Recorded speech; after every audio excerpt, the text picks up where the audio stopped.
Welcome back to War Seats and House. Michael Russo, Anthony LaPanta coming to you at, boy, you really are listening to instructions. Somebody already at the microphone. I just gave a edict to everybody here in the audience at Tuttle's. By the way, thanks for coming out on this horribly stormy night, Anthony. It's 90 and sunny. And but I gave everybody an edict in the restaurant. I'm like, we have had the same podcast for like 10 weeks in a row, so it's incumbent on you to come up to the mic and ask questions. We already have our first customer up. Our next live show is August 13th at Elsie's. That'll be a fun show. We always love coming to downtown Minneapolis. It's actually on Northeast Minneapolis.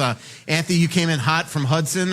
Most people, like when they have something planned at 7 o'clock, don't leave Hudson at like 6:15, but you're not most people. I left at 6:10.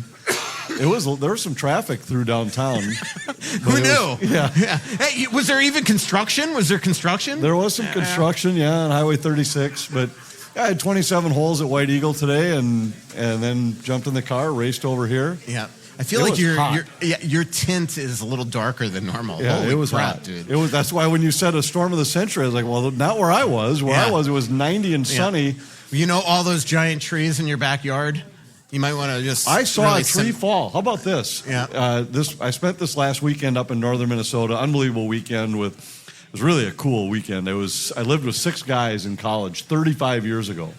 And the 6 of us were together for the weekend and had just a blast up on Big Sandy and up near McGregor. But we were playing golf on Friday morning, I think it was.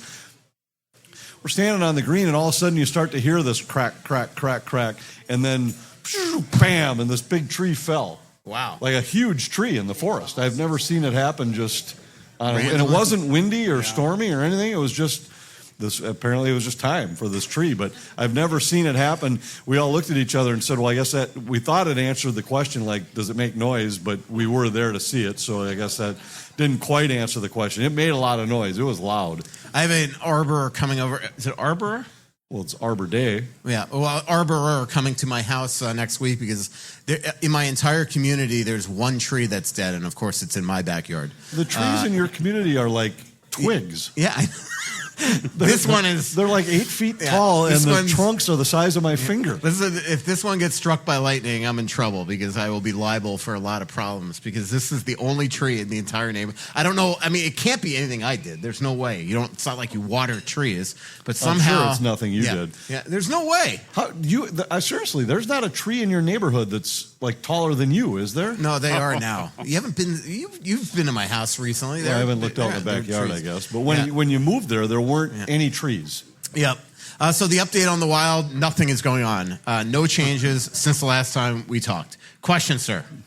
So I was going to say this, since something's happened with the Wild. My question is about the Blues, with the change of going to simulcasting and getting rid of their radio announcer and doing it, having TV doing both. Actually, getting rid of their TV announcer. TV announcer, I'm sorry. Their TV announcer gone, sorry. Anthony. Are you worried? That's the question. Well, I mean, I'm always worried, but not particularly worried right now. But why don't you ask your question first? Well, yeah, sorry, I screwed that up. But is that going to be a trend? Do you see that a trend in the... in the NHL? It's become a trend lately. Los Angeles did it 2 years earlier. They fired their TV guy and had the radio guy move to TV and do simulcast. Carolina already does it. Dallas has done it since they moved from Minnesota.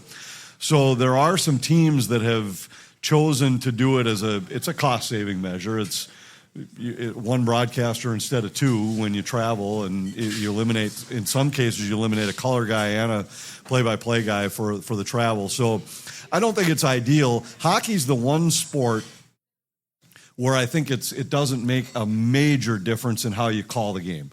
The play-by-play call for radio compared to TV is closer in hockey than it is in any other sport. But I still don't think it's ideal. It doesn't say it won't happen here, and it might well happen here. And if they do, I hope they keep the TV guy and get rid of the radio guy. As much as I love Joe O'Donnell, Joe O'Donnell has crashed. Yeah. Sounds good. But it's I mean, other teams have done it. This isn't the first team to do it. It was in the St. Louis situation specifically. I mean, this guy's been there a long time, so it surprised me a lot. So do you have the resume updated? I always have the resume. Well, I shouldn't say that, but Margot wishes I always had the resume updated. But I think I've told the story before on this podcast that I am 0 for like maybe 200 in jobs that I've applied for in my career. So I hope we don't come to that again. You know that I've never actually, wouldn't even know how to make a resume.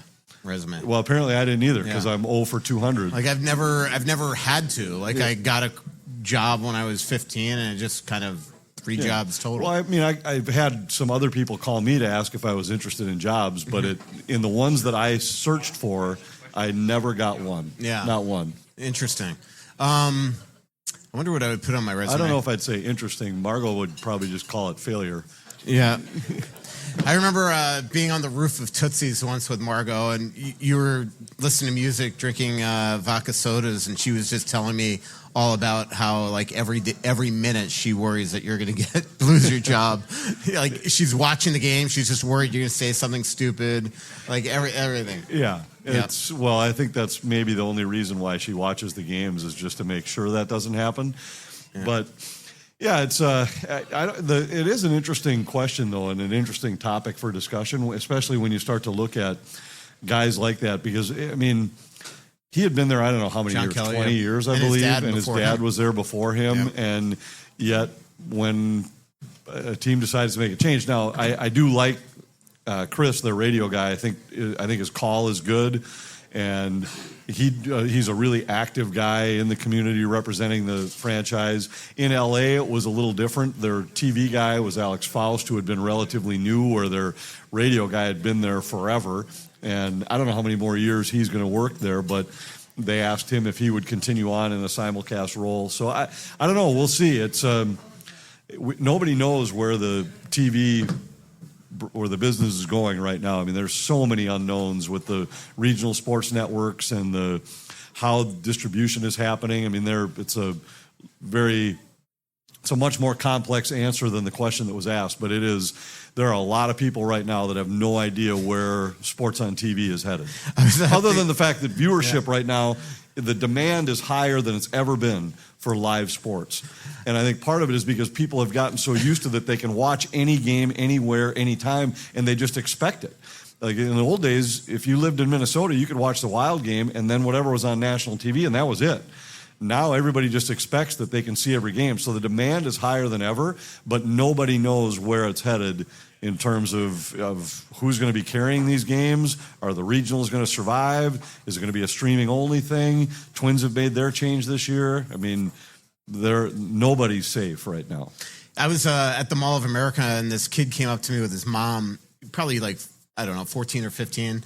And he starts talking to me about The Athletic because his family are subscribers. And he starts telling me, this is hilarious. He starts telling me about how like his dad reads the newspaper. And he's like, have you ever seen anybody read the newspaper? And I'm like, first of all, beyond being depressed, I was thinking to myself, like, that's what we become. Like, do you remember, like, you get on a plane and everybody had a USA Today or a Wall Street Journal or something. Now you never see that. And I don't remember the last time I saw somebody go up to a newsstand and grab a newspaper or read it. I buy it every day. Yeah.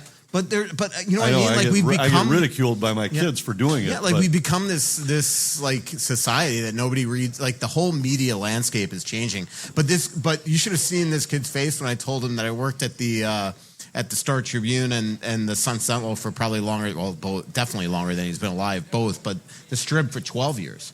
You know, like he had no idea that I was a newspaper guy. I saw this thing the other day, and the gist of it was a story talking about how every generation has always thought the next generation was screwing up the world. Mm-hmm. And the gist of it now was with AI, and that this is going to change the world. It's never going to be the same. But the previous one, it was that everybody's going to walk around staring at their phones, which I happen to agree with. Like, I hate, you walk down the street and you have to, it's like playing Frogger, watching out for people that are staring at their phones while they walk. But the story had a picture of a New York subway. Mm-hmm. And the one on the left had all these people staring at their phone and therefore not interacting. And they were saying, so everybody thinks that this generation is screwing it up. But the one on the right had everybody reading with their head buried in the newspaper. And they said, what's the difference? They weren't interacting with each other then either. They were all buried in the newspaper. Yeah. It just looks a little different. Yeah. But it's probably the same. Yeah. Yeah, but this is more. I mean, this is everybody. Well, yeah, people don't walk down the street yeah. with a newspaper in front of their head. I mean, this is just constant. You know, it's nothing's more annoying than when you're on your phone, Anthony. It just drives me crazy. Yeah, it does. And how many hours? As I'm on my phone while you're talking. How many hours podcast. a day do you have for screen time on your phone? But this one I'm sent. So during your soliloquy there was a Bill Guerin highlight video that was on NHL Network. So I took a picture and I'm sending it to him. Right, but see, this is what I think is destroying. Like, you're sitting in a room full of people that are listening to you. Right. You and I are talking, but instead of having a conversation, you've got to text somebody else because you think that's more important. That's the difference between phones and the newspaper. The funniest thing is that, like, you're reading yep. it and you're assimilating knowledge and what's happening in the world, but it isn't like you then all of a sudden, oh wait, there's somebody in another city that I got to make sure I share this story with instead of having some interaction with another human. I can't wait till the next time I see you on the phone, like really obnoxiously. I'm going to absolutely take a picture. I know. Seriously, how many hours a day do you have on your phone? Your a lot, thing will tell Anthony, you. A lot. How many hours a day are you not listening to Margot? There you go. What? You're doing something It doesn't not even make sense. Yeah, no, I've been there. I've seen it.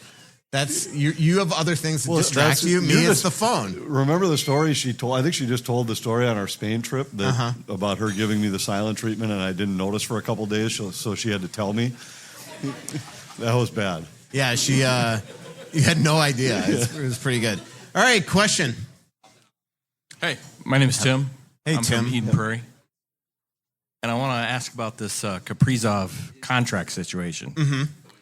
You actually want to talk about something that matters on this podcast? Well, yeah. The reason, Why the not? purpose that we're all here? And now we're all here. Yeah. So we know since, July 1st? Yep. They could sign him, all that good stuff. So do you think this has more to do with, let's say two different things here. So we hear about players like McDavid, Eichel. They're also up for contract extensions. Mm-hmm. Do you think it has more to do with the fact that some of these guys are like saying who's going to be the first to sign to see what kind of money they're going to get with a new, with the new collective bargaining and all that good stuff going on, and seeing, hey, who's going to sign first to see who can get the most money? Yeah. Or is this more about the fact that maybe he's thinking of something otherwise, where maybe I don't know where this direction's going in Minnesota. Maybe I want to go do something else and whatever. What do you think? I think the longer it goes, that's always the worry. But I think that what you're saying has a lot to do with it. I think that's definitely part of it, is that there are a lot of huge guys up. There's a new cap world. This is the first time in cap history in the NHL that we know the cap 3 years going forward, and know that or expect that it's going to continue to climb and climb and climb. That's part of it. I think the new collective bargaining agreement is huge. Right now they don't have implementation rules. So like Kirill Kaprizov actually doesn't know, could he get a max 6-year deal next summer, or would he still be allowed to sign a 7-year deal somewhere else? Because technically the collective bargaining agreement doesn't start till mid-September of 2026. So they're trying to come up with implementation rules if actually on July 1 next year, those rules will go into place. That's part of it. I think some of it is that he's in Moscow, and I think that there's concern inside the organization that he's understanding everything that's been told to him through his agent. And I think to settle a lot of nerves, I think that management would like to sit down with him when he gets back into town, and his agent probably together. So right now we don't know. The only thing I could tell you is that whenever I talk to Bill Guerin, he continues to be incredibly confident that he's going to sign. And I don't think he would be that way if he had started in the last month getting impressions that this is going to be an issue. But I can't answer for sure. But I get why there's a lot of concern inside the marketplace, because everybody wanted it done on July 1. I mean, it's impossible to know what Kirill's thinking, but to me, I don't think there's. I think it's, my guess would be that it has nothing to do with what the rest of the roster looks like. It has more to do with just doing the math and saying, if I sign a short-term deal now, I could sign a long-term deal in a couple of years when the cap's bigger, when my number could be bigger. But I think when you start to really add up all the numbers, and right now he can sign an 8-year deal, that isn't going to be possible in the future. And 8 years at a smaller number still adds up to more total than a 6-year deal with some other team. So I still am 100% confident the Wild will sign him, and it'll be done soon. I don't think there's any reason for concern. Yep. Question. Hey guys, huge fan of the show. I got a couple questions. I'll just start with just the first one. I'm curious to hear you guys' thoughts on what is the dynamic between John Hymes, Bill Guerin, and Craig Leopold in terms of making moves, like say Rossi in the fourth line, not pulling Gus Nyquist out, or who plays, who doesn't during the season. What is that with the Wild, and then what is kind of the trend for around the league? I don't think almost nothing with Craig Leopold when it comes to that kind of stuff. And there's a little bit with Billy and John. I mean, they certainly have to work together when it's what do you think you need? If we got this guy, where do you see him fitting? Those kind of discussions. But John Hynes doesn't have to clear with Billy what line he's going to put guys on or anything. I mean, if he was going to scratch a guy, he'd want to run it by just to make sure isn't like you're going to show up tomorrow and Jonas Brodin is going to be scratched because they're pissed at him for something. He's going to run. I'm just using that as an example. If he was going to scratch Ryan Hartman, let's say, he'd mention it to Billy before he'd do it. But I don't think there's much of Billy saying, I want this guy in the lineup. They do talk a lot, though. Like, if we got this guy, where do you see him fitting? What do you think we need? And not that it just means Billy's going to go get whatever John tells him, but if he says, I think we really could use some help in this kind of a role, they're going to at least go try to find it. But they work pretty well together. Yeah, and to your other question, I think that's a very common thing. That I don't think that GMs dictate the lineup, but if you're going to make a huge decision, usually you're going to consult with your GM, so he's not surprised at the beginning. That would be the worst thing if all of a sudden, Marco Rossi's on the fourth line and the GM is unaware that potential could be happening. And that's common. If it's a little move like taking out a guy, randomly, that's usually on the third or fourth line, I don't think that you're bothering the GM with that. But usually they have in the morning or even the day before a big meeting where they're all, including their analytics people, and Billy's involved with that, figuring out exactly what the lineup would be and things like that. Yeah, he's aware for sure. I mean, he's well aware of every decision that's made. But I don't think it would be a rare case where Billy would demand something. In terms of your other kind of insinuation of your question, I think that most coaches and GMs also want to, be in concert with what type of player you're adding to the lineup. So if you're trying to make a trade for Vladimir Tarasenko, you want to have a conversation with John Hynes beforehand to try to figure out, is he going to fit? Are you going to play him the way that, do you think that he's going to be able to refurbish his career, things like that? Same thing with Nico Sturm. They're fourth line centers that they were interested in going after and getting John's opinion on those players. I think that's something that all really good front offices do. I remember talking to Paul Maurice during the Stanley Cup final about the Brad Marchand thing. I mean, he was well aware at the trade deadline that they were interested in him, but he was getting up to leave. And all of a sudden, Bill Zito came out and said, what about Marchand? I think we can get this done. So you have those type of conversations where maybe it's not a long one, but you do always, as a GM, you don't want to surprise a coach and find out that it's not going to be a fit. Well, and a lot of times you lean on the coach because he might know somebody that knows somebody. That right. Say, hey, didn't you coach with him? Could you find out something about this guy? I mean, the hockey world is tight that way. There's so much due diligence. I mean, even like it's common for equipment manager for a GM to go up to an equipment manager and say, what do you hear about this guy on another team? Because equipment managers know all. So, it would not be uncommon for a equipment manager to call an equipment manager from another team. Like, oh, what do you think of Tarasenko? That stuff does happen. Medical trainer says, well, I don't mean to just point out equipment guys. But I think it's always important to do the homework to see how a guy's going to fit in off the ice, especially. So. Do you want sparkling dishes, soft laundry, and crisp, clean water straight from the tap? Well, you can get all of that with the Kinetico system from Aquarius Home Services. And it's refreshingly affordable. Enjoy worry-free water throughout your home for less than what you spend on a cup of coffee each day.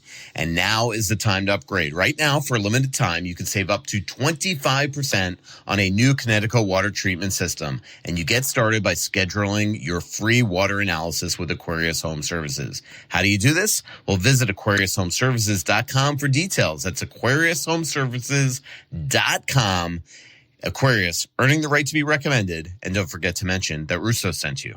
Deer hunting season is here, and it's time to own your odds with OnX Hunt, the GPS hunting app trusted by millions of hunters. With the Hunt app, you'll have access to nationwide public and private land ownership information, waypoints, tracks, and much more, all at your fingertips. Go to onxmaps.com/hunt. That's onxmaps.com/hunt to sign up today. It's time for change. Experience better banking and put your financial goals in motion with Royal Credit Union. It's time to get more from your checking account, upgrade your vehicle, or finally build your dream home. Royal offers the financial solutions you need and the advice you can trust to plan for what's next. Better banking is one change away. It's time to switch to Royal Credit Union. Get started at rcu.org/time. Insured by NCUA. Loan subject to credit approval. Equal housing opportunity. And then my other question is if you can speak on it to as much as you can. Maybe this is more for younger fans. I've always been a fan most of my life, but never really intently until maybe 2021. So I'm curious. I've always heard the reasons why we had to buy out Priesing Suter and how that culture got bad. But how does that actually happen? Because it's hard to actually picture these two guys controlling the locker room and making demands. So I'm just kind of curious. I see what you mean. Yeah, I thought you meant like comes to be. Like how does it mechanically happen? And by the way, I forgot to mention we have merch up here. If you ask a question, come on and grab a T-shirt. So I mean, look, I think what it comes down to is there just was Anthony. Go ahead. I want to hear what you have to say. It's trust me, they're not bad guys, but I do think that there just comes a point when you get, especially the first two guys in the organization's history, you give 13-year contracts. In a lot of situations, you wield a bunch of power. You see that in the NBA, the NFL, Major League Baseball. It happens all the time. It's not something in the culture of hockey you all of a sudden see. They had an influence here in part because it was probably given to them, where they had sort of the ability to voice opinions, whether it's to the coach, the GM, the owner. The owner had a relationship with Ryan Suter that probably got a little bit where I think Ryan started to think that he had sort of a bat phone. And eventually when Bill Guerin got here, that absolutely part of the interview process, because Bill did his due diligence on this organization, was saying to Craig Leopold, that needs to stop. So I don't think that these guys are bad people, bad influences, or cancers. I think that stuff has absolutely been exaggerated. But they had an influence here. And when you're a young coach starting, say, with Mike Yo, and you're that young coach, you're looking at those veterans and you're giving them a lot of power.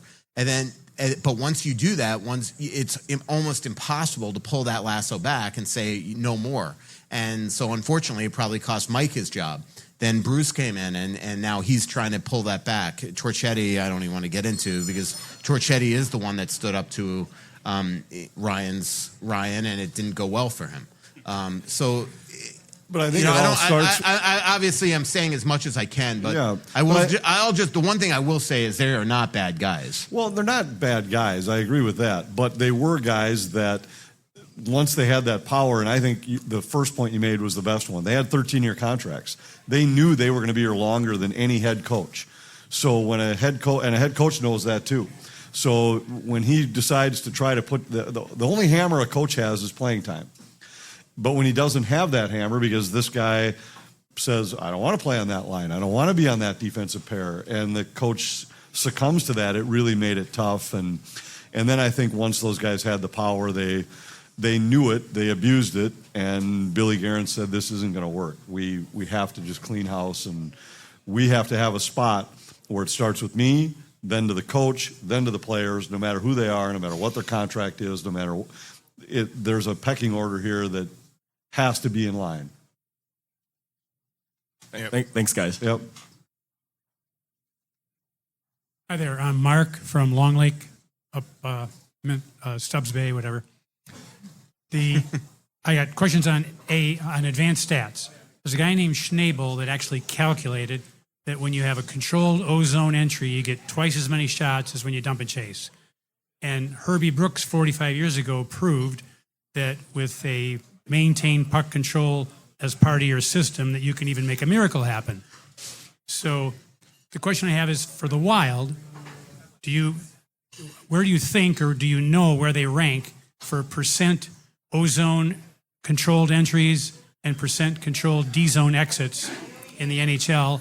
And then which guys are the top 4 guys on O&D that you would say are our best guys for those stats going forward? I don't know I don't remember them off the top of my head. We did have them and do have them during the season, and I really just don't remember where the Wild ranked on those. Maybe for the next pod you could look that up. I could. And every team would prefer to enter the zone with possession. But what the challenge is in the NHL is to be smart enough to know when it's not there, to then dump it. And John Hines' terminology is different than some others. He always uses the term, where's the open ice? Sometimes it's behind the defense. Sometimes it's in front of the defense. That means you can carry the puck. But if sometimes the open ice is behind him, you have to be willing to dump it in and then go try to get it back. Because turnovers at the offensive blue line are killers.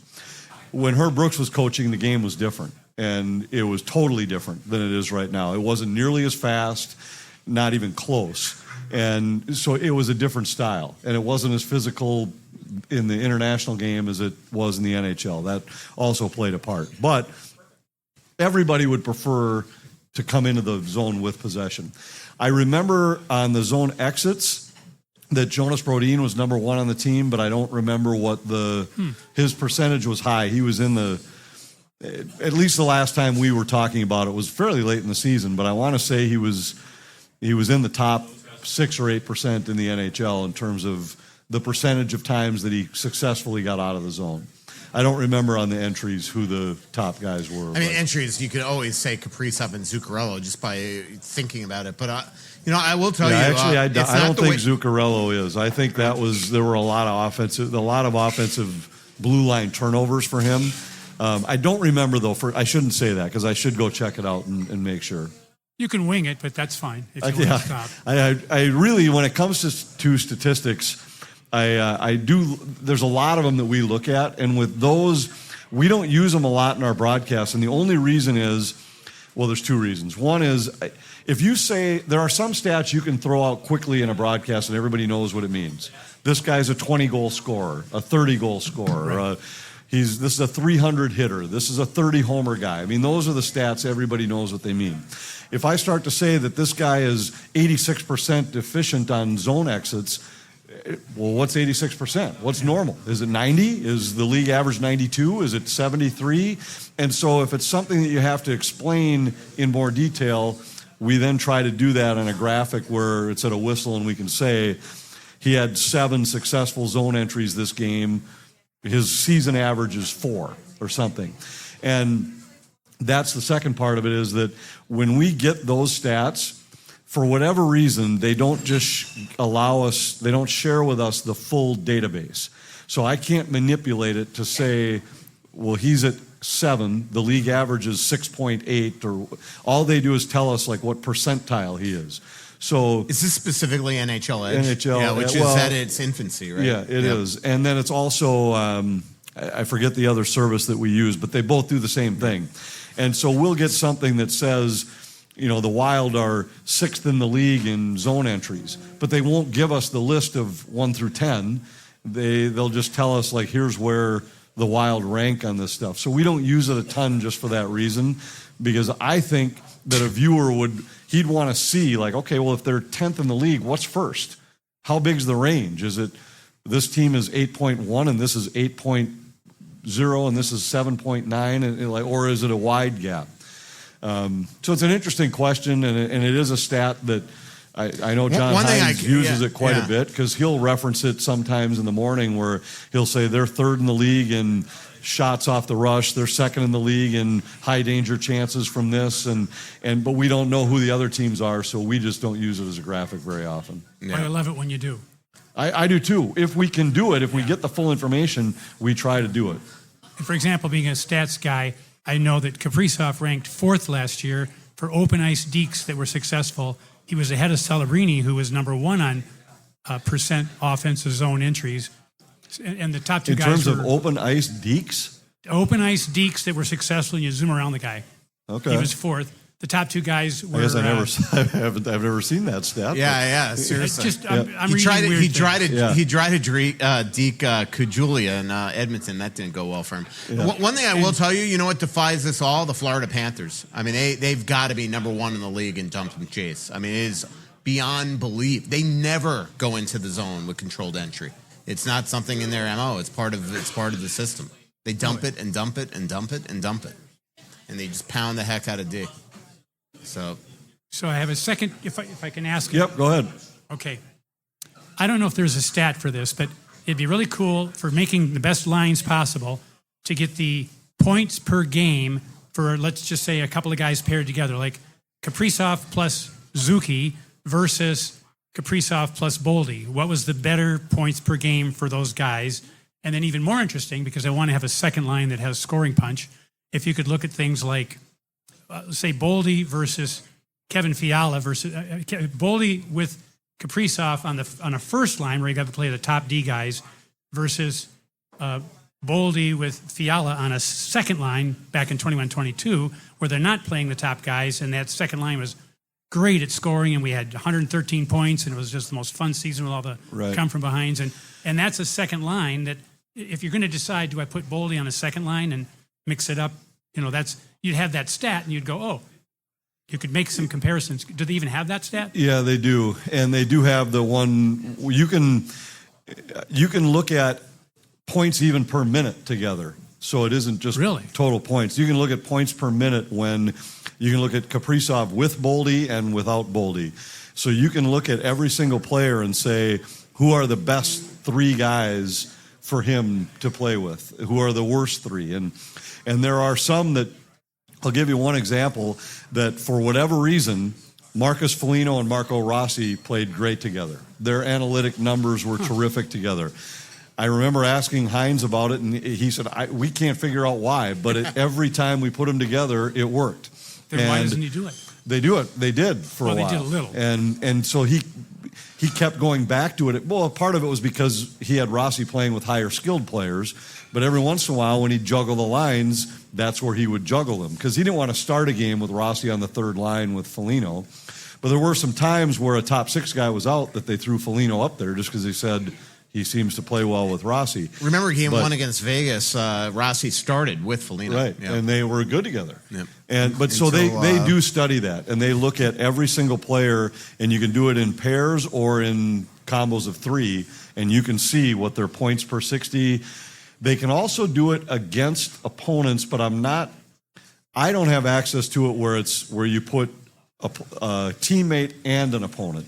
With the data that I have access to that I'll manipulate to build our graphics, I can either do it with a teammate as a line, or I can do it a player against everybody else. So I could, let's say the Wild are getting ready to play Vegas, I could look at Kirill Kaprizov when Petrangelo's on the ice, when he's not, when McNabb's on the ice, when he's not. So, and there are they use that too, because when they're at home and have last change, they'd look and say, well, the eye test told us those guys didn't match up well against that D pair, so we want to keep them away. But then they'll look at the stats and say, but actually, when they were on the ice, they had 64% of the attempts. They had this much offensive zone time.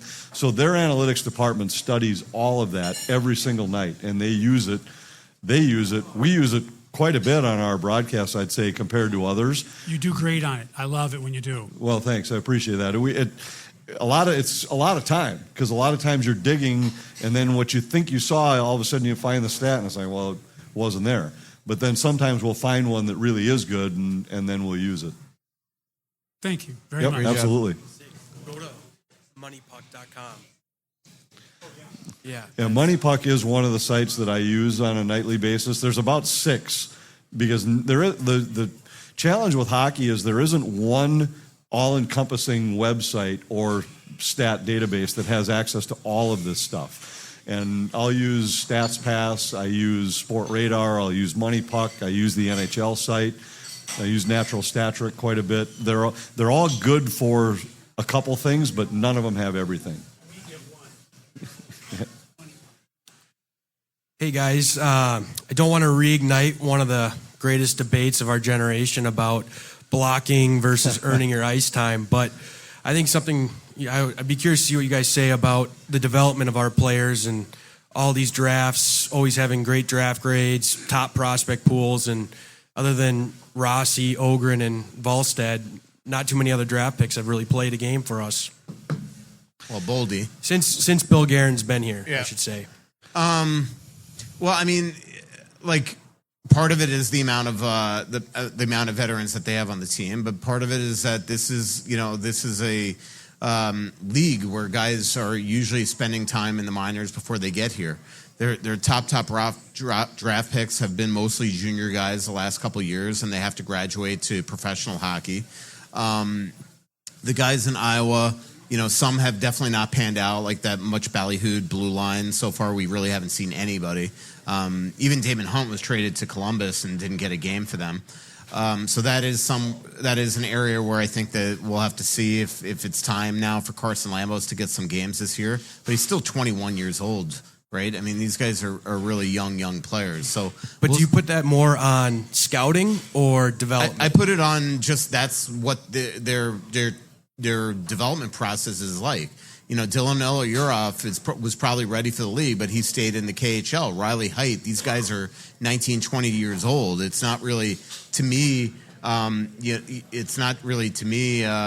to do with development or scouting. It's just the process and the age that these guys are in. Well, the other thing, I think there's two other factors there. One is, if you look around the league, it's largely the same. Everybody here knows about it because they're talking about their own team, but you're not looking at the prospects in Dallas and saying, where are their prospects? Are they being blocked? Well, yeah, they're being blocked by players that are better than them. And so I don't think it's that different in other organizations. The Wild haven't, if you look at the players that make immediate impacts, they're guys that are drafted higher than where the Wild have drafted in the last 12 years. Marco Rossi was the one top 10 pick they had, and he's been in the NHL for 2 years and scored 40 and 60 points. That's what's supposed to happen when you pick in the top 10. When you pick 20th, those guys take a while. And that's the same in any organization in the league. And so I think everybody misses when you get outside the first round. In fact, most of them miss. So if you talk to any scout around the league, they'll tell you if you get a pick in the top 10, you better get a player that's a top end of the lineup, bona fide, like star type player. If you pick between 10 and say 25, you're hoping for a guy that has a long NHL career, and anything after that is a crapshoot. And that's just where the Wild have been picking. So I think that's a part of why you don't see those guys coming up. But you got to see when they've had higher picks, they've panned out. Matt Boldy's a pretty good player. No, Michael Rossi's a pretty good player. I mean like for under Billy Guerin's reign as a general manager. Yeah, but those classes haven't reached maturity yet, and we'll see if none of them do. Then you have to say, all right, well, maybe we missed on these guys. But Under the new collective bargaining agreement, for the first time, and you're allowed to pick one under 20-year-old that say a CHL player and put them in the minors. But really, of the last 3 or 4 drafts, I mean, these guys just haven't even graduated to being AHL pros yet. We're now going to see Riley Height be allowed to play there. Last year, he wasn't. Hunter Haight had a really good year last year in Iowa. He's a young kid that's developing, and maybe he'll get some games this year and eventually pop. The one disappointments have been the defense, the blue line guys, the Hunts, the Spachiks, the Lamboses, the O'Rourke's. But Bouillon looks like a hit. Yeah. So I mean, it just depends, and that's because he was a high draft pick. Those guys are expected to be there. And then the only other thing I was going to say is, if you look around the league, it's really surprising to me how few teams have their roster filled with players they drafted. Most nights when you'll look at the two, and I print my lineup cards that I use, and it has on there, I include like where a player was drafted, and sometimes it's just for that reason. I'll scan through it and I'll be like, This team only has 3 players that were their own draft Florida picks. Panthers, Yep. right? They Lusterainen, Lundell, Barkov, Ekblad. I can't think of another. And think about that for the 2 guys you just mentioned at the end were when they had picks in the top 3. Right. So those guys, when they have those picks, they largely land with their team and work out. Most of the other guys, it's so much about how long it takes them. It's where they fit. And so a lot more teams are using their draft picks as commodities, their prospects as commodities, more than actually filling their roster with them. And I want to tell you about Twill in the Edina Galleria. Scott Dayton's Twill in the Edina Galleria. TwillMN.com is the website. I'm wearing my Johnny O hat. I'm wearing one of my many Peter Millar shirts. Johnny O and Peter Millar are 2 of my favorite brands out of Twill in the Edina Galleria. When I've been going to Wolves games lately, I've been wearing my Dingman shoes. I've been wearing my Brax pants, my either Peter Millar or Johnny O shirts, pullovers. The Wolves games are weird because they're really cold, and then they turn on the fire jets before the game and singe your eyebrows. You need to be prepared for all kinds of different temperatures in that building. And I just use all my Twill stuff. And as we do more shows here at TalkNorth.com on video, I'll be wearing more Twill stuff because it's really simple. I don't always try to look good. Sometimes I'm very happy being a slob, and I wear old sweats and T-shirts. If I'm trying to look presentable in any way, Talk North meetings, sponsor meetings, big games, going out in public, going out to dinner, I just put on something I bought at Twill. It's just that simple. If I put on something I bought at Twill, I'm going to look good. I'm playing a Randy Shavers golf tournament on Monday. I'm going to wear Twill stuff to that too. Golf, walk around town, dinner, whatever. TwillMN.com. Go to Twill in the Edina Galleria. They're laid back. They love talking sports. They're nice people. Tell them we sent you. You'll have a good time, and you'll end up walking out with something great. If you're looking for a refreshing THC drink, well, check out Giggly. It tastes like your favorite cocktail with no aftertaste and just pure, bold flavor. It's made with real fruit juice and all natural ingredients. It's a Minnesota-made gem. You can find it at liquor stores and Quick Trip locations across Minnesota, or get it shipped nationwide. Plus, with a new low pricing and low-calorie options, it's the perfect guilt-free sip. Try Giggly today. Hey, have you been dreaming of a lake cabin lifestyle with boating, fishing, and family fun in northern Minnesota? Well, lately I've thought a lot about how cool it would be to have a getaway like so many Minnesotans. And if you're like me, you probably think that owning your own lakeside getaway is beyond your budget. Well, if you think lake cabin real estate prices keep going up, well, think again. This is Russo, and I'm here to tell you there is an affordable way to enjoy a cabin lifestyle and all that goes with it. And yes, I said affordable. I founded a Clamshell Beach Resort, which is located on the Whitefish chain of 14 lakes for you and your family to enjoy. Here's how. Clamshell has lake homes that offer deeded fractional ownership, and the keywords there are deeded and fractional. You own it. Imagine having 5 weeks a year to enjoy Clamshell with its beaches, pool, and lodge that's full of kids' activities. Is golf your game? There's a great golf course right across the road. Like winter sports? Well, you can go ice fishing, cross-country skiing, or snowmobiling right out the door at Clamshell. And there's no maintenance, no grass mowing, no snow removal. It's done all for you. And you can own a share of Clamshell Beach Resort at an affordable price. To learn more about ownership opportunities at Clamshell Beach Resort, go to cottagesonwhitefish.com or contact Pat Egan at 612-220-9819. That's cottagesonwhitefish.com or Pat Egan at 612-220-9819.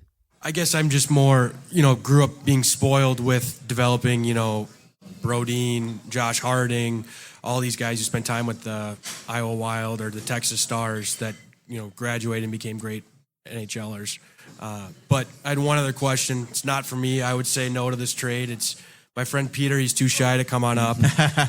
But he wanted me to ask, who would say no, Nazem Kadri for Jared Spurgeon? Probably Calgary, I would think, right? That's an interesting question. I mean, it would be a strange trade because they're two totally different players. So it would really depend on what your team needed. If I were the Wild, I don't know if I'd make that trade. But I don't know if Calgary would either. Yeah, well, I don't think Calgary makes that trade. Yeah. Not in a league where everybody would want Kadri. And look, Jared Spurgeon's a great player. He's 36 years old. How old's Condrey though? He's like 34, 35, right? But somewhere one's around there. one's a center that still plays at a very high level. The one's believe probably in the me, last couple of years. I'm a big fan of Nazem Kadri. I have been for I years. just think that if you're using Nazem Kadri, you're aiming for something younger and all that, where you're not there's no reason for them to trade for a 36-year-old defenseman with 2 years left on his contract. Yeah, and I mean, At 7.5. contracts becomes a factor in the deal too. That I'm not. I don't see either team making that deal. Yeah. But question. Hey guys. Hey. So, first of all, I just want to make a comment. I want to say thanks for. I like the way that your show was formatted. I like the way the interactions you guys have. I like the fact that you guys keep things interesting but real. I'll give you a quick example. I was listening to a different podcast the other night, which will go unmentioned. The name. What's that? Sorry, I missed that. I will not mention the name. Okay.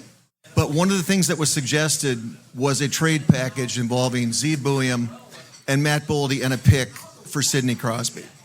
And I literally almost drove off the road. I mean, I don't know if podcasters are drug. I think you got to beep what I just said. Are podcasters drug tested? I don't think it got out here, but it definitely got out here. Well, drug testing for podcasters should literally be a thing, I think, after listening to that. Yeah, and I will say that it's Jesus Christ. There are people that you'll listen to on different podcasts or on sports radio and things that they throw things out like that because there is zero ramification when they're wrong. Yeah. And I've listened to so many people that'll make comments like, well, this was a terrible trade, this was it. Well, a year later when the trade looks good, that's just forgotten. Right. And there is zero, nobody's ever held accountable for making ridiculous statements. And then they'll say that I knew all along this guy was going to be a star. A year ago, you were saying you should be traded for anything. And so that's always bothered me a little bit. And as we've talked before, the only time that I will ever, and I rarely would second guess GMs or coaches anyway, because they know so much more about it than I ever will. But if a deal at the time they made it didn't seem to make sense for me, that's the only time. I never would be the guy that, with the benefit of hindsight, say, well, that was a terrible trade. Right. Unless at the time they made the trade or the acquisition or the signing or whatever that I thought, oh boy, Like I don't know Anthony if and I'd I, done the that. second that we were talking about the Marty Hansel trade, Yeah. and I had a conniption. It was unbelievable. That was a deal that the day we both looked at each other and were like, what in the world are we doing making a deal for this guy? Yeah. Right. And so that way, that was one that I would feel comfortable second guessing. But I appreciate you talking about the format of our show because, we do work real hard on the. Yeah, we prep. It's. I got a text on the way here. What do you want to talk about tonight?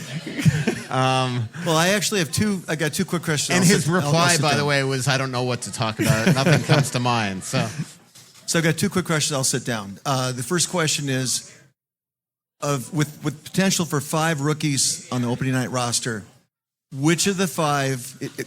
Let's fast forward to April. Looking backwards now, if you were to use a crystal ball, which of those 5, if it's 5, do you expect to have the biggest impact on the team this year, and why? Yeah. Second question is, if it gets to be Christmas time and Wallstead is struggling, how much leash does this guy get this year?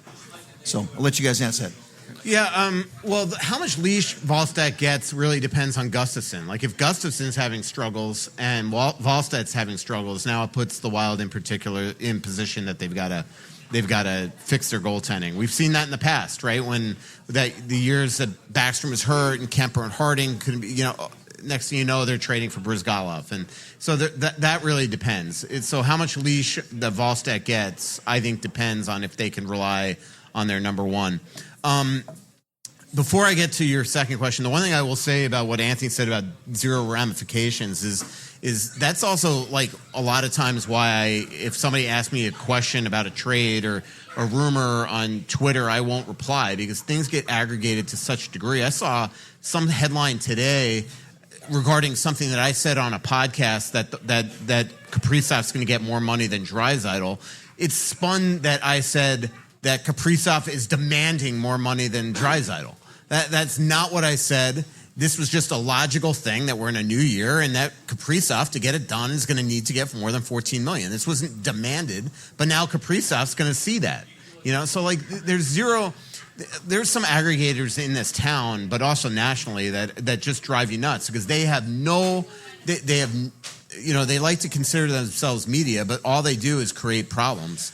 And there is no accountability for anything they put out there. That's that. To get your other question. And the trade that he mentioned is so ridiculous. Yeah. But yet they'll be the ones that'll second guess a trade that is made and also throw out this. And if you made that trade, you'd get fired tomorrow as a general manager. Like whoever, I don't know what podcast you're listening to, and hopefully I'm not ripping on friends of mine, but if they whoever brought that up, if they actually said that in a real debate, they should never be allowed to judge any trade in history again, right?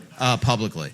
Well, and a lot of times these are also the people that they'll take shots at guys like you or me saying that, well, you never ask the tough questions. You never are willing. And there was one guy, I just told the story this weekend when I was hanging around with my old college buddies. And so there was this guy on Twitter one night who, I can't even remember what he said, but he ripped me for something. And I replied to him and I said, well, I appreciate it, but I don't see myself changing.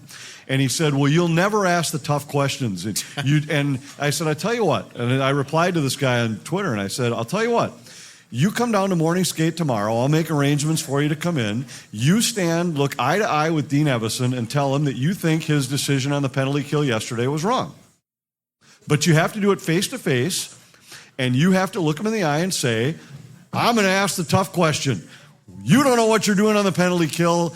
And, of course, there were about 40 replies with, what an idiot, what an idiot, what an idiot. And then the guy deleted his tweet, and I never heard from him.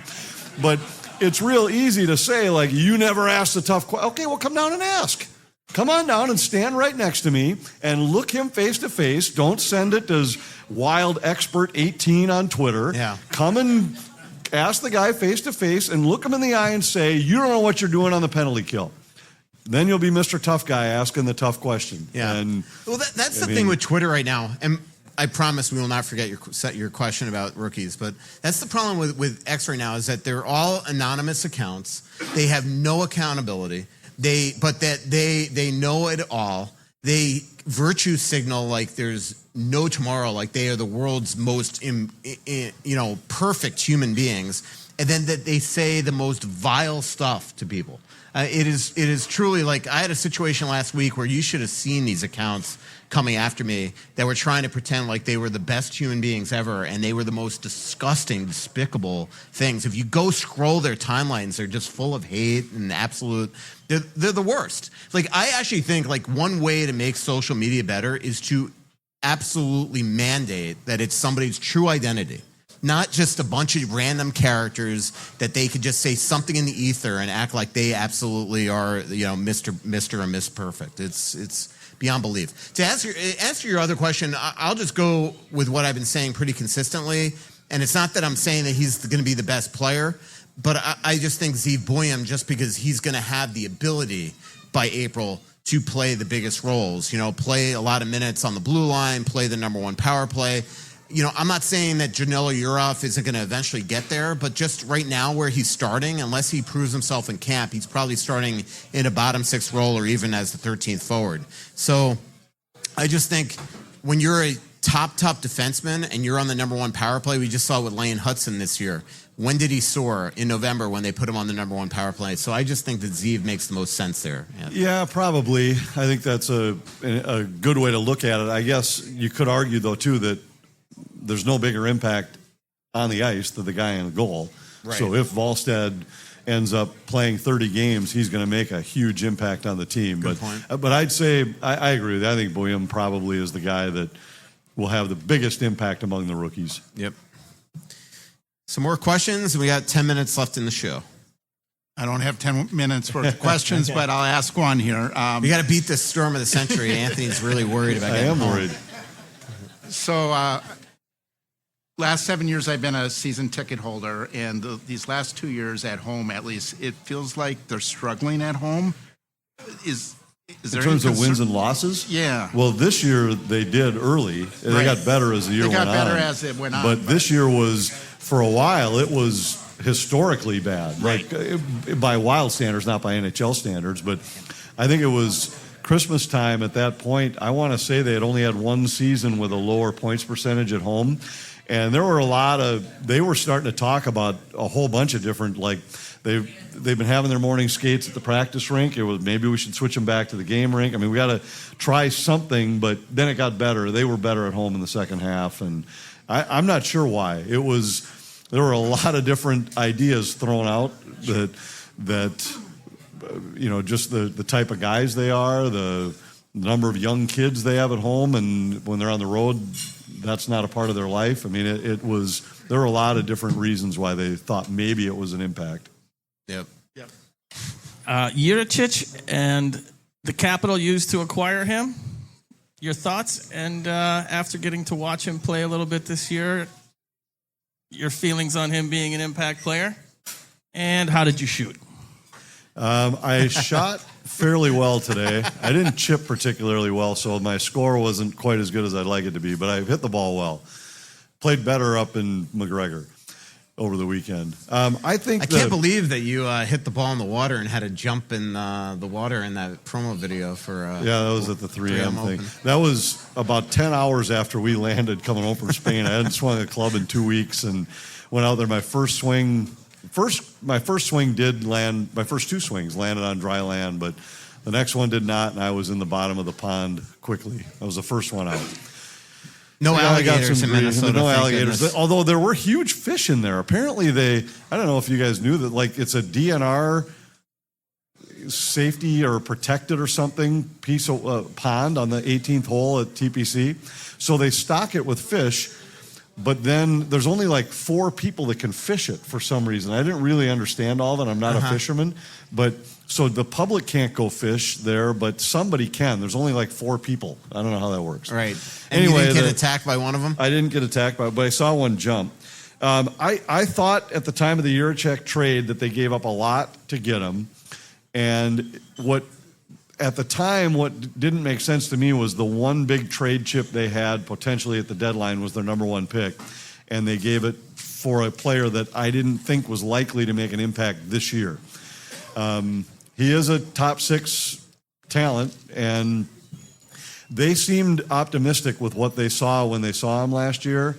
I personally think I have to see more to be sold on him, but we'll see. There were some flashes where he made some plays where you're like, whoa, that looks like a guy who might be able to play. That goal by Trenyon in Colorado. I can't see where you went, but to Anthony's point, like, we got to see more. And this year he's going to get a chance to make the team and play regular minutes, and then we'll be able to judge it and over the next couple of years. But it's hard to say now. I mean, right now it obviously feels like a lot, but we have to see more from him. It's just hard to judge, right? Question. Yeah, I think last year, much like the Detroit Lions, the Minnesota Wild started out really strong, and they played like every game was a playoff game.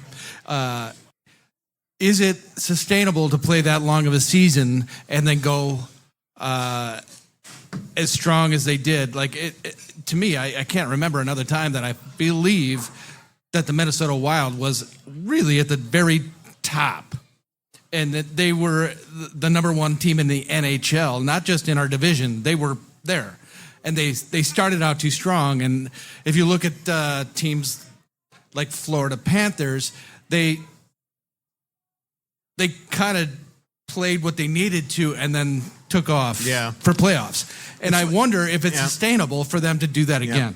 I'll let Anthony answer, but one thing you just said was really interesting. I did this story on Carter Verhaeghe during the Stanley Cup final where he kind of admitted what you're saying. He had a really down regular season, but about a month ago, he really started to pick it up. And he said to me that that essentially the entire offseason last year, it's the first time he's dealt with this, and this is somebody that's won a cup before and went to the final 2 years ago, it was like all about recovery. It wasn't for training for the next season. And then there was a motivation issue at the beginning of the first half of last season where he just said he just couldn't get up for these games and sort of almost tempered himself until they got to late in the year and then really started ramping it up. Now, that's an easy thing to say, but it made a lot of sense to me. Yeah, well, and that's when people use the term cup hangover, that's a lot of times what you're talking about is that it's number one, it's short off season, so it is a quick turnaround, trying to get your body healthy. And yeah, I mean, if you just got done with a couple deep playoff runs, it's hard to get that back. But especially as much as the Florida Panthers drink. Right. But the difference there too is that they knew all along they were going to be in the playoffs this year. Yeah. And Minnesota, I don't think it's fair to say that about them. But I think the biggest thing that happened to the Wild is they started to injuries just destroyed the team. But so isn't that specifically because they played as hard as they did at the beginning of the season? It's an interesting question, but it's hard to say. Like a guy takes a puck off the foot and breaks a foot and is out for a while. That's hard to say. Think of all the injuries that happened in a row. I'll let Anthony finish in a second. But, Faber takes a puck in the neck. Zuccarello takes a puck to the groin. Middleton breaks his wrist. Spurgeon gets slew-footed. This isn't because they tried extra hard the first 3 months. It's because they got injured, Kaprizov maybe it built. Eriksson Ek always seemed, But that's that happens in hockey. I don't think they got hurt because the way they were playing the first 2.5 months of the season wasn't sustainable. No, but the one thing that is interesting to note is that they always talk about players have to be able to find an extra 10% when it gets to the playoffs because the intensity ramps up. And there were a few other people around the hockey world that asked me late in the year, like, who on the Wild's roster do you think has that next 10% gear from what you see during the regular season? And it was an interesting question to ask. Now, in hindsight, you could say, well, Ryan Hartman had it. He had an extra 10% once you got into the playoffs. Marcus Foligno seemed to have it. And he has it all season. Yeah, but in the playoffs, he seemed to be able to elevate his game. And I'd say Matt Boldy did this year in the playoffs. Kirill Kaprizov, I think, he's just kind of at this level all the time. But I would never as a coach or a manager want to go to Kirill Kaprizov and say, we'd like you to take it a little easier during the regular season and make sure that so that you coast for a while and then ramp it up. I mean, I just don't think that hockey players are wired that way. I think when it happens because of other reasons. Like guys are just tired. And Tampa guys talked about it a little bit where they said, yep, when we were in that run of, I don't remember what it was, 3 out of 4 years that they made deep playoff runs, that they said sometimes it's just hard to get going again in October when you've been playing until the end of June. Yeah. Well, my next question is, you said earlier that you don't like to really answer these hard questions. So here it is. I know I don't like to ask the hard. There was somebody else that I didn't like to ask the hard questions. But I'd be really, happy to answer them. This is going to be the hardest one for you. So what would increase the fan experience the most?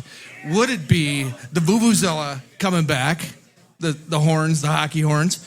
Would it be bringing back paper beer cups that we could stomp? Would it be more Oregon? Or would it be Brock Faber growing a mustache?